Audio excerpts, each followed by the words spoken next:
Hello everyone, welcome to IPM IAS Academy's daily news highlights. Today we will be discussing the highlights related to two important days. One is 24th August 2024 and 26th August 2024. Okay, let's see what are the important news for today's discussion. Not neutral, India on the side of peace, says Modi.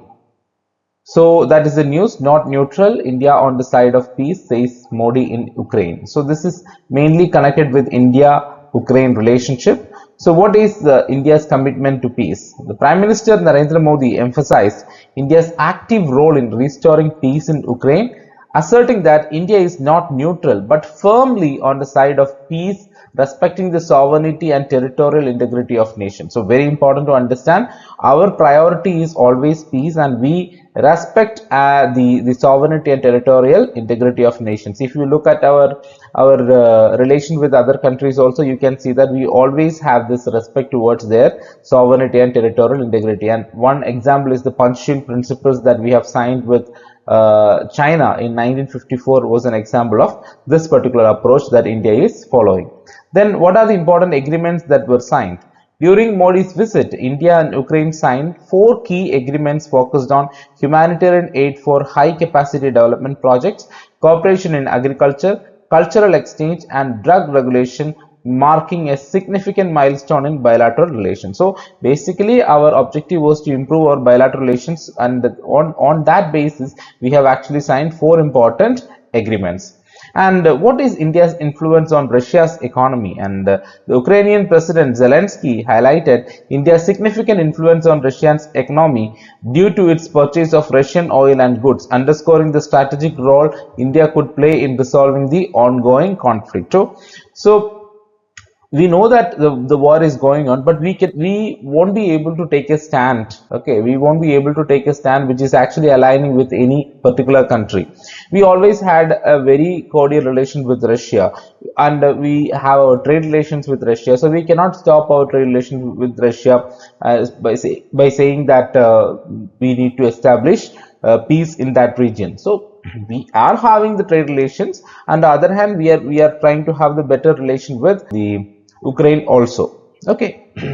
So what are the constructive discussions we can see? The detailed and open discussions between Modi and Zelensky reflected Ukraine's desire for India's continued involvement in peace efforts, with both sides reiterating importance of peaceful resolution through dialogue and diplomacy. So basically the conclusion of this particular problem should be through dialogue and diplomacy, and both countries would like to maintain a very cordial relation. Ukraine wanted India's active role in finding a solution for this particular ongoing crisis in the region. So based on this particular news, you need to have a clear idea about what is India-Ukraine relationship. On the other hand, India-Russia relationship also. So what are the important things that India can actually initiate in solving this particular problem? All those points, please do have an idea about it. And this particular news is coming in page number 1, General Studies 2, International Relations. The road to 2047 for Indian agriculture. So basically this particular article is mainly dealing with agriculture, Indian agriculture.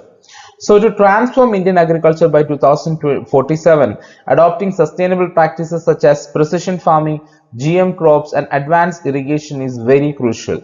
Okay. Strategic investments in research, infrastructure, and innovation are key to enhancing productivity and environmental health. So basically we need to give more importance or priority to our agricultural area, because you could see that around 46% of our workforce is engaging in agricultural sector, but it only contributes to 18% to our GDP. So that is alarming. So when 46% of the people are working in a particular area, that contribution from that area should be more.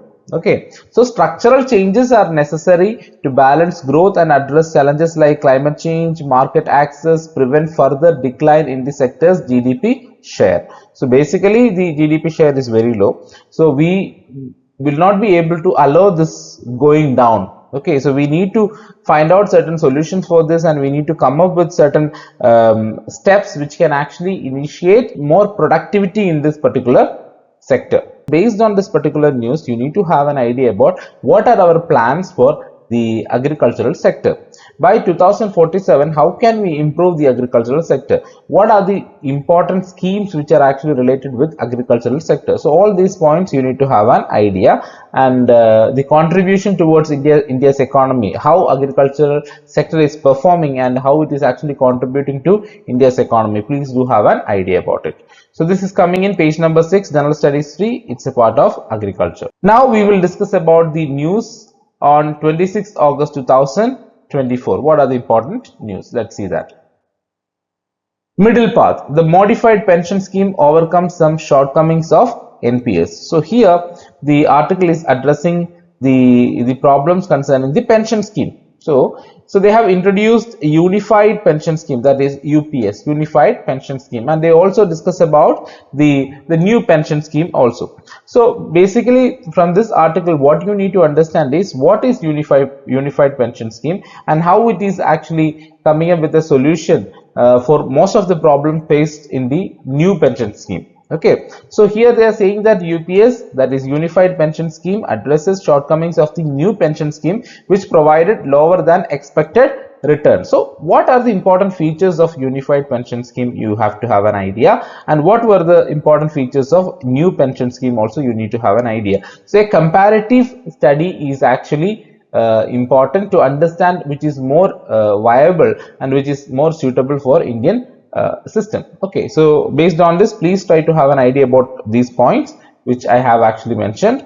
And this particular article is coming in page number 8, General Studies 2, Indian Polity. The reality of real life exploitation as a structural problem. So this is very crucial because it is actually concerning the safety of women. It's a part of the gender studies, we can actually say. So the women in India, so it is a very important area for our civil services examination. So here they are clearly addressing the problems associated with the Malayalam film industries and atrocities towards women and other major problems. Okay, so it is based on the Justice K. Hema Committee report, and the report highlights the sexual exploitation and discrimination faced by women in the Malayalam film industry, revealing systemic issues that mirror broader societal problems in patriarchal India. So basically this is a very huge issue need to be addressed, and because this is actually based on a committee report, the Justice K. Hema Committee report. The committee also suggested creating an independent government forum for addressing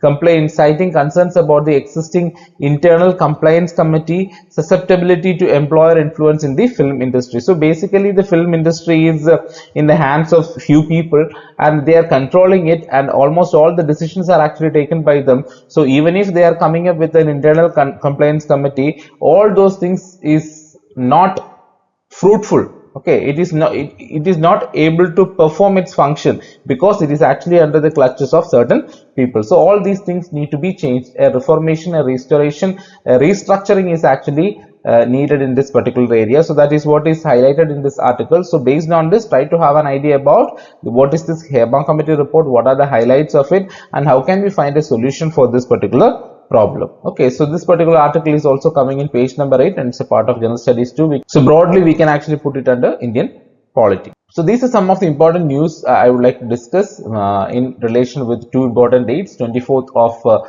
August and 26th of August. I hope this video was helpful for you, and if it is helpful for you, please do share it with your friends, and if you have not yet subscribed the channel, please do subscribe the channel also.